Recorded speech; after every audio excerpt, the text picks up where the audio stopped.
여러분 반갑습니다. 정문성 목사입니다. 하나님의 은혜가 여러분 가정 가운데 충만하기를 간절히 기원합니다. 기도하겠습니다. 은혜로우신 아버지 하나님 감사합니다. 오늘 말씀을 묵상하는 동안에 하나님의 놀라운 섭리와 뜻을 깨닫고 또 저희들 잘 순복해 갈 수 있도록 은혜 더하여 주시옵소서. 예수님 이름으로 기도하옵나이다. 아멘. 여러분과 같이 나눌 하나님의 말씀은 출애굽기 11장 1절부터 3절까지 말씀입니다. 제가 봉독하겠습니다.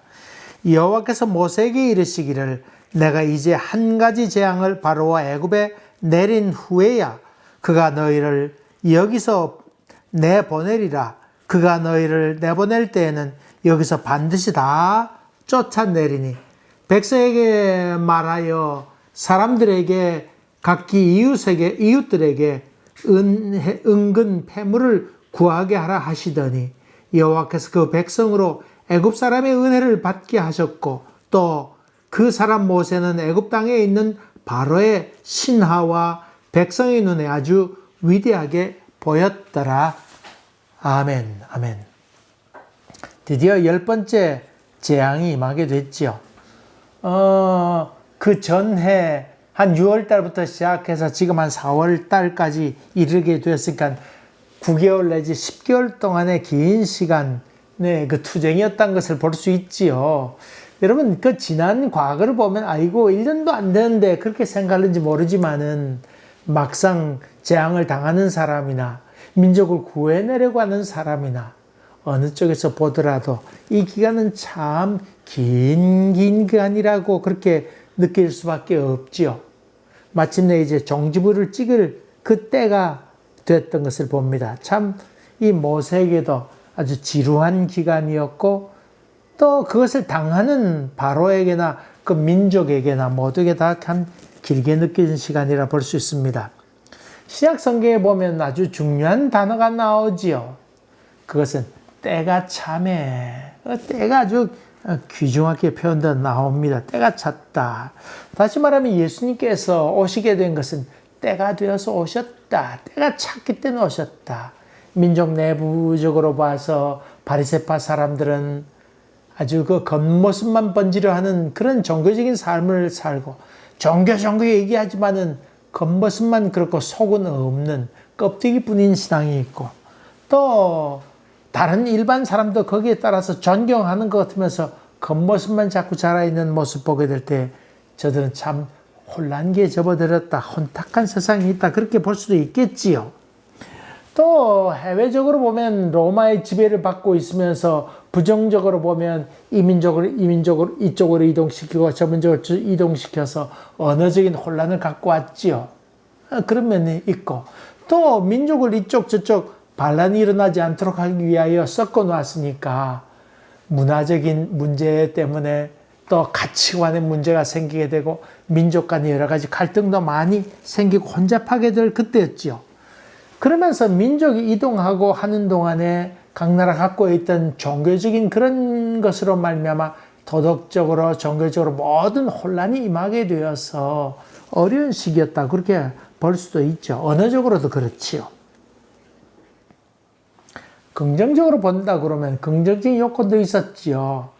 다시 말하면 로마의 평화가 임하게 됨으로 말미암아 팍스 로마나 로마의 평화가 임하게 되고 모든 것은 로마 법에 의한 통치를 했기 때문에 그로 인해서 평화의 기간이 있었다고 하는 것이지요.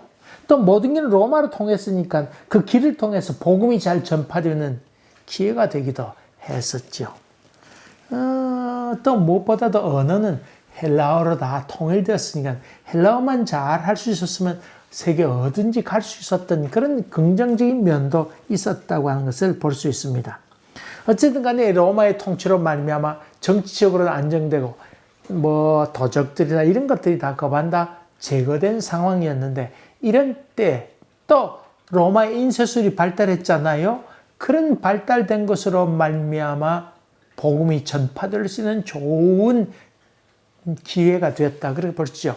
부정적으로 보면 영적 혼란기라 볼 수 있겠고 긍정적으로 본다 그러면 여러 가지 문화적인 제도적인 이런 여러 가지 것들이 복음을 전하기에 좋았고 전파되기에 참 좋았다고 하는 것. 그래서 성경은 결정적으로 때가 찼다 이것을 강조해서 얘기하고 있죠.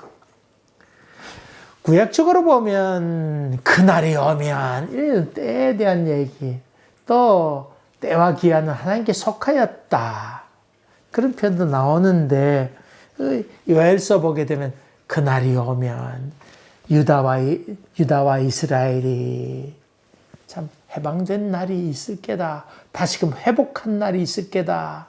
그날이 오면 그날 때라고 하니까 중요한 때로 바벨론 포로 갔다 오는 그때가 그날이 있을 거다 그렇게 얘기하고 있죠. 여러분, 그날이 오면이라고 하면 생각나는 시가 있죠. 맞습니다. 시문이 쓴 그날이 오면, 그 유작 가운데 하나이죠. 그날이 오면 독립운동하는데 그날이 오게 된다면 내 가죽을 벗겨서 북을 만들어 치겠다고 하는 그런 내용의 아주 참 감격적인 그 시가, 시문의 시 가운데 나오지요. 이야, 참 시 대단히 참 귀하게 잘 썼습니다. 어쨌든 간에 성경 그 때에 대해서 두 가지 때를 얘기하고 있는데, 하나는 인간이 준비하는 때가 있고, 그 다음에 그 때를 하나님께서 결정적으로 그때 하나님께서 마침내 결정하는 그때가 있다. 그 두 가지를 얘기하고 있죠. 그러니까 우리가 준비하고 있다가, 잘 준비하고 열심히 공부도 하고 이러겠다가 하나님께서 우리에게 그 때를 보일 때 그걸 꽉 잡을 수 있는 그런 실력을 갖추는 것, 인간의 때지요. 그래서 이 때가 참 중요한데 이것을 잘 분별하는 것도 참 필요한 일이지요. 이제 드디어 참 힘든 기간 이렇게 지나오면서 하나님께서 이제 때가 되었다. 그러면서 하나님께서 모세에게 몇 가지 말씀을 하시죠. 이제 이게 마지막 재앙이다. 마지막 재앙이다. 두 번째로, 이 일로 말미암아 반드시, 여기 성경에 보냐, 반드시라는 말을 썼죠. 반드시 너희를 다 쫓아낼 게다. 그 얘기를 하고 있죠. 그러니까 너희들은 이제는 이웃에 있는 사람들에게 가서, 남자는 이웃에 있는 남자에게, 여자는 이웃에 있는 여자에 가서 은, 금, 이런 폐물들, 이런 것들을 잘 구입하도록 해라. 내가 애굽 사람들에게 은혜를 많이 베풀어 놓겠다. 그렇게 얘기하고 있죠. 그리고 말씀하시기를, 하나님께서 모세에게 얘기하기를, 너는 애굽의 신하들이나 백성들에게 위대하게 보이게 하겠다. 그런 말을 여기서 하고 있습니다. 이 말씀을 들은 모세는 바로에게 찾아가게 됩니다. 그리고는 여호와께서 밤중에 너희들에게 들어가게 될 게다. 여기 보면 내가 밤중에 들어가겠다. 이 내가라고 하는 말을 강조했죠. 그동안 하나님께서 메뚜기 이런 거로 보여줬지만은 이제는 내가 직접적으로 역사하겠다. 그런 의미로 거기에 쓰여 있지요. 이제는 장자들을 다 치게 될 터인데, 왕으로부터 시작해서 맷돌질하는 그 여인에게 종에 이르기까지 장자들은 다 치게 될 거다. 맷돌질하는 여인이라고 하는 것은 아주 제일 하층에 속한 종이었습니다. 이 사람들에게 이르기까지 장자들 다 죽이게 될 것이고, 또 뿐만 아니라 가축 있잖아요. 가축도 첫째 되는 것들은 다 죽여버리겠다. 죽고 말 것이다. 그 얘기하죠. 여러분, 동물이 이렇게 새끼 낳는 거 여러분 많이 보셨겠습니다만은, 제일 첫째가 제일 크지요. 튼튼하고 제일 큽니다. 그리고 맨 마지막에 나올수록 제일 조그맣고 힘이 없고 연약하지요. 물론 자라면서 바뀌는 경우도 있습니다만 일반적으로 봐서 그렇게 튼튼하고 강한 것이 첫째인데 그걸 다 죽게 될 것이다. 그렇게 얘기하고 있습니다. 그리고 이런 일들은 전에도 없었고 후에도 없을 것이라 얘기하면서 이스라엘 백성에는 이런 일이 없을 뿐만 아니라 개가 함부로 개 혓바닥으로 함부로 치지도 못하게 할 것이다. 그렇게 얘기하고 있죠. 개라고 하는 것은 그 이집트 사람들이 성스러운 동물로 취급한 것이 개지 않았습니까?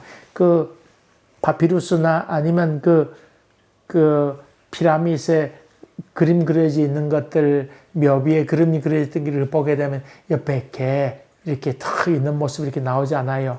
개를 아주 성스럽게 생각했습니다. 어쨌든 그 개가 아무 말도 못하고 짖지도 못하고 혀를 날름거리지도 못하고 아무 말 못하고 찍소리 못하고 가만 잠잠게 되리라 하는 얘기는 너희들 큰 소리 치지만은 저거 다 찍소리 치지 못하게 할 거야. 그런 의미지요. 너희들이 거룩하게 생각하는 개들도 별 수 없게 될 것이다. 그러면서 그런 얘기를 이제 쭉 하게 되죠. 그러면서 모세가 한 가지 덧붙입니다. 우리 백성들이 다 나간 다음에라야 내가 그때 맨 마지막에 나가게 될 거다. 난 함부로 그냥 나가지 않아. 내 살겠다고 그냥 내 빼고 그렇지 않아. 내가 맨 마지막에 나갈 거야. 그것을 얘기하고 있죠. 아마도 그렇게 얘기했는데도 이 바라오는 냉담하고 무시하고 웃기고 있네. 아마 그랬던 것 같고 마음이 강팍했던 것 같습니다. 그러니까 그것을 보았던 이 모세는 하나님께서 마지막이라고 그랬는데도 이따위 행동한다 생각하니까 이 바로에 대해서도 분노도 느꼈을 뿐만 아니라 이 모세가 하나님께 대해서도 좀 분노하지 않았을까요? 하나님, 이게 뭐 그래도 미동이라도 해야 될 터인데 저 왕이라는 작자가 저렇게 자기 민족도 생각지 아니하고 그 장자를 다 죽이겠다는데도 끄떡없이 서 있는 모습. 하나님, 저런 놈 그럴 수가 있는 겁니까? 파라오에 대해서도 그렇고 또 하나님에 대해서도 좀 분노해서 성경에 보니까 심히 노가 바라에서 나오게 되었다. 그렇게 설명하고 있습니다. 모세도 이제 한계에 다다른 것 같습니다. 이제 이 보는 것만 해도 찾아온 것만 해도 지긋지긋하다. 어서 이거 종지부 찍었으면 좋겠다. 아마 그런 생각이었지요. 그런 생각이었던 것 같습니다. 여러분, 이 10가지 재앙에도 불구하고 끄떡없는 그 바로의 모습, 그걸 보면서 많이 안타까워합니다만 여러분, 그러나 기억할 것이 있습니다. 어두움이 깊으면 새벽이 가깝다고 하는 겁니다. 바로의 마음이 턱 강팍해서 이 모세가 화를 내고 뛰쳐나올 정도의 뻔뻔스러운 모습, 그 뻔뻔스러운 모습이지만은 그러나 뭐가 가깝다고요? 하나님의 재앙이 가깝다고 하는 것이고 새벽이 가깝다고 하는 것입니다. 여러분, 악이 관용해서 정말 크게 다다를 때 그때가 되면 누가 오실 날이 가까운 것이에요. 주님 오실 날이 더 가까웠다고 하는 것을 깨달아야 되는 겁니다. 군대에 버텨서 보니까 제일 추울 때가 언제냐? 아침 새벽 태양이 떠오르기 직전. 근데 그 태양이 이렇게 떠오르게 될 때 그 빛이 얼마나 따뜻하게 느끼는지 모릅니다. 그 춥던 그 발 시렵고 모든 게 추워서 그 해 뜨기 전에 보초 서게 되면 가만히 있을 수 없을 정도로 추위 때문에 왔다 갔다 붙죠. 총 들고 발금질하고 이렇게 했던 것들. 그러나 동이 터르면서 이제 드디어 햇빛이 떠오르게 될 때 그때는 얼마나 따뜻한지 모릅니다. 제일 추울 때는 해 뜨기 직전입니다. 여러분, 자동차 성능이 언제가 제일 좋은 줄 아십니까?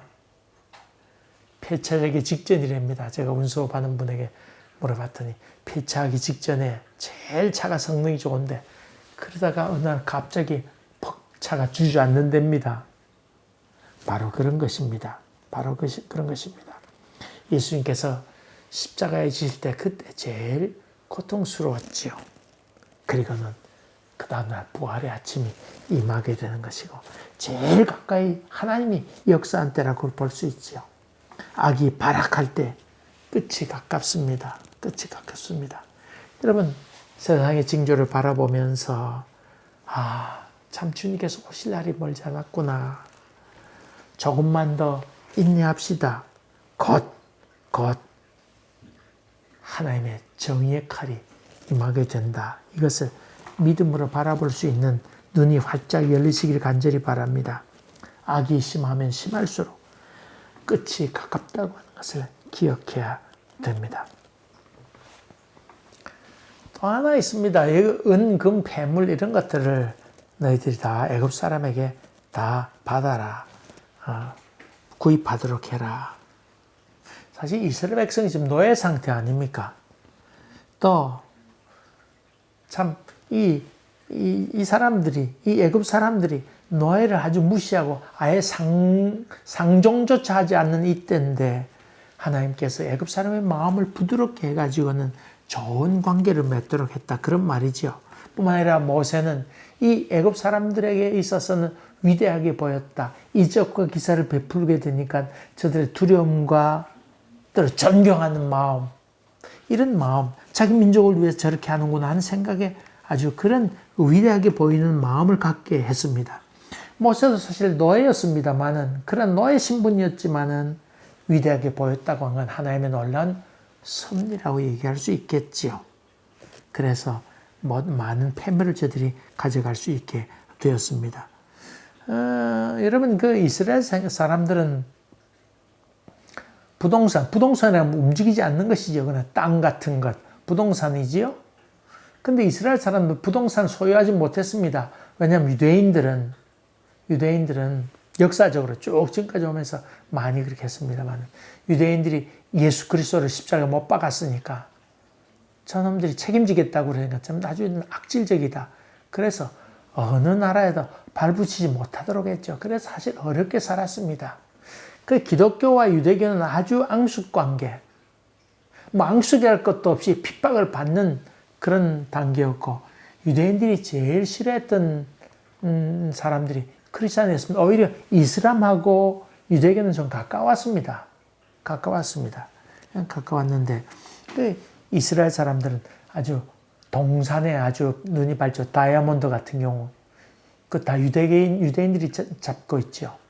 그래서 부동산, 땅을 소유하지 못하고 집을 소유하지 못했기 때문에 금, 은 이런 것들을 많이 소유하게 되었지요. 소유하게 됐습니다. 어쨌든 이때부터 벌써 그 금, 은, 폐물 이런 것들을 많이 관리하게 되었습니다. 여러분 그런데 이스라엘 미국하고도 좋지 않았습니다. 사실은요. 좋지 않았습니다. 좋지 않은데 이스라엘이 정책을 바꿉니다. 이 기독교인들을 가까이 해야겠다 생각해서 무슨 생각을 하느냐 하면 그 정책을 쓰게 되는데, 구약, 성경, 기독교가 구약도 믿잖아요. 구약의 성지가 이스라엘이다. 그래서 많이들 방문하도록 그렇게 프로그램을 자꾸 짭니다. 두 번째로 종말론적인 얘기를 자꾸 합니다. 성경에 보면 예수님께서 종말이 그때는 누가 다 어디에까지 복음이 전파되면, 이스라엘에까지 복음이 전파되면 종말이 임하게 될 터인데, 종말이 임하게 되면 유대인들이 기다리는 메시아와 기독교가 기다리는 메시아가 같은 분이라고 하는 것을 자꾸 설득하지요. 설명합니다.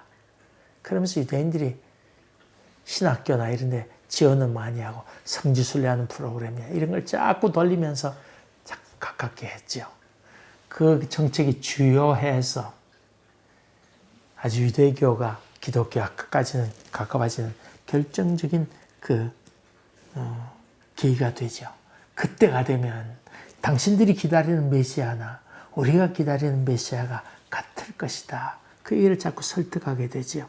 어쨌든 간에 이 애굽에 있는 사람들의 마음을 부드럽게 해서 유대인들이 많은 폐물을 가질 수 있도록 그렇게 화해의 제스처를 쓰게 되는데, 이것은 끝이 좋도록 하는 그런 정책이기도 하지요. 다시 말하면 바로의 명령에 의해서 일방적으로 명령에 의해서 그냥 이 애굽 사람들이 금품을 다 준 것 아니고 저들의 마음이 즐겁고 기쁜 마음으로 기꺼이 이 노예였던 유대인들에게 선을 베풀도록 했다. 그런 말이죠. 원수처럼 헤어지는 것 아니고 헤어지다 다시 보자고 하는 마음으로 헤어지게 했다고 하는 겁니다. 여러분, 무기 구매에 있어서 한 번 팔았는데 거기서 추가 구매하겠다고 하는 게 아주 중요한 뜻을 갖고 있죠. 다시 말하면 써봤더니 너무 좋더라. 자동차도 이 사람이 이 차를 썼는데 다음에도 이 차를 쓸 것인가, 소위 충성도를 테스트하지요. 그걸 찾아봅니다. 그래서 구매력과 연결시키는 것이 중요한 그 판매 정책이기도 하지요. 하나님께서 원하는 것은 원수처럼 헤어지는 것 아니고 서로 즐거운 마음으로, 기쁜 마음으로 이거 또 보자고, 그런 좋은 화평의 관계로 헤어지길 원했다고 하는 것입니다. 여러분, 이 장면을 바라보면서 이 바로의 마음은 얼마나 강팍합니까? 참 이 모습을 보면서 가인과 아벨의 모습이나 또 아담과 이브의 모습을 거기서 발견하게 됩니다. 요즘 우크라이나 사태 때문에 많은 장면을 보게 되는데 요즘 신문 보기가 참 두렵습니다. 많은 사람이 어려움 가운데 있는데 소위 비공식 통계에 의하면 10만 명이 벌써 죽었다는 그런 뉴스도 나오고 있습니다. 이 푸틴의 모습을 보면서 점점 이 러시아 정교회는 푸틴을 지지하고 그러면서 전쟁을 자꾸 부추기고 있지요. 무자비하게 폭격하고 생화학 무기도 쓴다고 하고 또 원자탄도 사용한다고 그러고, 이 참 인간의 악함이 얼마나 할까요? 여러분, 다 그 나라들이 다 똑같습니다. 러시아만 그런 것 아니고. 이 점점 세상이 종말로 향해 가는데 이럴 때일수록 우리가 어떻게 살아야 될 것인가, 하나님 앞에 어떻게 서야 될 것인가 하는 깊은 두려움과 떨림으로 주님 앞에 서야 되겠습니다. 하나님은 아무데나 계십니다만 우리가 이렇게 살아서 될 것인가, 다시금 허리띠를 동이고 하나님 앞에 부복하고 엎드리는 그런 결단의 시간이 우리 가운데 있어야 되겠습니다. 장이 임한 다음이 아니고 임하기 전에 그런 모습으로 깨닫는 것이 얼마나 귀한 지혜로움입니까? 이런 지혜로움이 여러분 가운데 임하게 되고, 9.11 사태 이후에 많은 미국 사람들이 교회로 나갔다고 그러는데 그거 임하기 전에 가는 것이 필요한 일 아니겠습니까?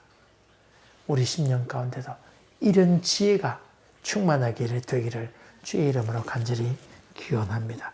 은혜로우신 아버지 하나님, 고난이 더 임하기 전에 주 앞에 무릎 꿇는 겸손한 마음, 때를 분별할 수 있는 지혜를 더하여 주시고 또 그때를 잘 기다리고 준비하고 인내하는 저희들 되게 도와주시옵소서.